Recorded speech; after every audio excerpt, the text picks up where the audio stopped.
Assalamualaikum warahmatullahi wabarakatuh. Perkenalkan, nama saya Rivaldo Saputra dengan NIM D02222140 dari Prodi Pendidikan Kepelatihan Olahraga.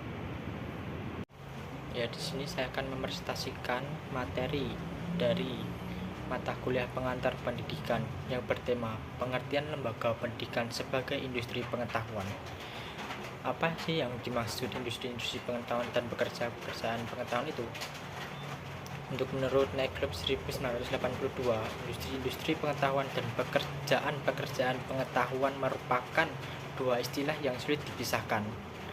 Kedua istilah ini cocok untuk menggambarkan seluruh aktivitas ekonomi yang dibentuk dengan tujuan menciptakan, memindahkan, dan menerima pengetahuan.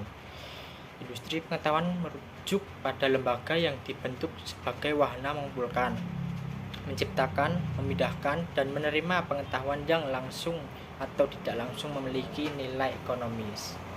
Ya, lanjut, lembaga pendidikan dan pekerjaan pengetahuan. Menurut Negleb 1982, ada dua pendekatan analisis ekonomi dan kalkulasi versi statistik dari aktivitas industri pekerjaan dan pengetahuan. Untuk yang pertama, pendekatan industri dan industri pengetahuan yang berfokus pada luaran yang dapat dihasilkan oleh seseorang atau sekelompok orang.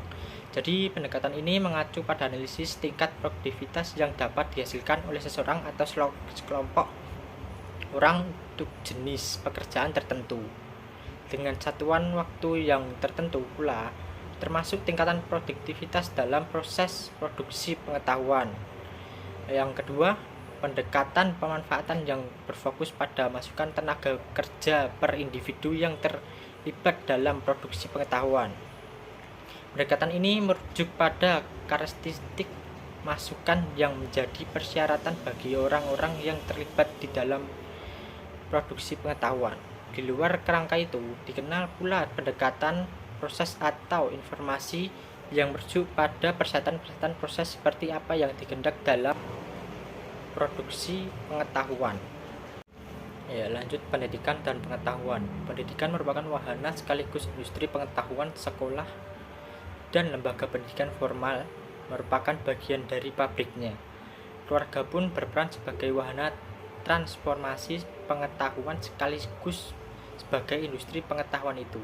Kemampuan kita membedakan antara pengetahuan adalah penting.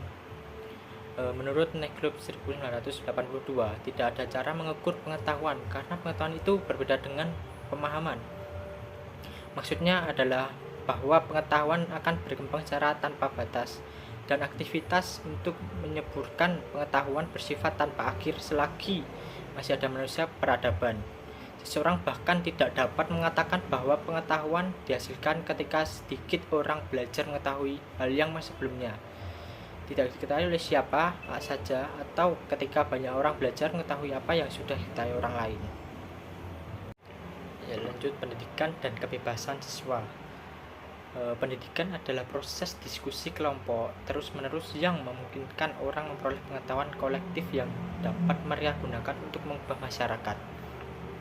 Menurut Short 1987, peran guru termasuk kerangka mengajukan pertanyaan yang membantu siswa mengidentifikasi permasalahan yang dihadapi mereka di masyarakat, bekerja sama dengan siswa untuk memenuhi ide-ide atau membuat simbol yang menjelaskan pengalaman hidup mereka, serta analisis yang mendorong pengalaman masyarakat sebagai dasar untuk memahami ajaran baru dan tindakan sosial untuk penyadaran. Dan yang terakhir, pendidikan dan tradisi intelektual. Pendidikan dimaksudkan untuk mengembangkan tradisi nilai intelektual pembelajaran. Salah seorang tokoh yang berpikiran seperti ini adalah John Dewey. Dia memposisikan pendidikan dan dirinya sendiri dalam tradisi intelektual. Dia percaya bahwa gerakan demokrasi pembebasan manusia diperlukan untuk mencapai distribusi kekuasaan politik dan sistem kebebasan manusia yang adil.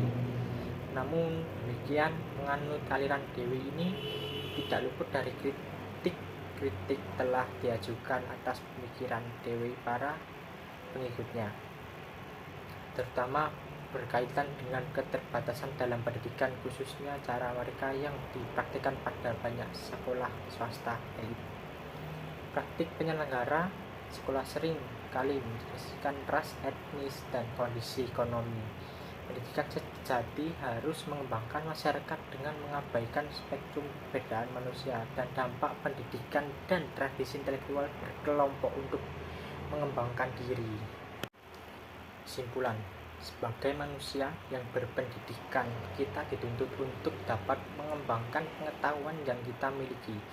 Misalnya dalam dunia industri, tingginya ilmu pengetahuan yang kita miliki akan besar pengaruhnya terhadap suatu pekerjaan yang kita cita-citakan. Tanpa pendidikan, seseorang tidak mungkin melakukan suatu pekerjaan. Pendidikan juga harus memperhatikan tentang bagaimana kependidikan itu dengan kebebasan siswa, kesalahan impresi pendidikan dan tradisi intelektual dan asumsi hakiki. Cukup sekian presentasi dari saya, kurang lebihnya mohon maaf. Wassalamualaikum warahmatullahi wabarakatuh.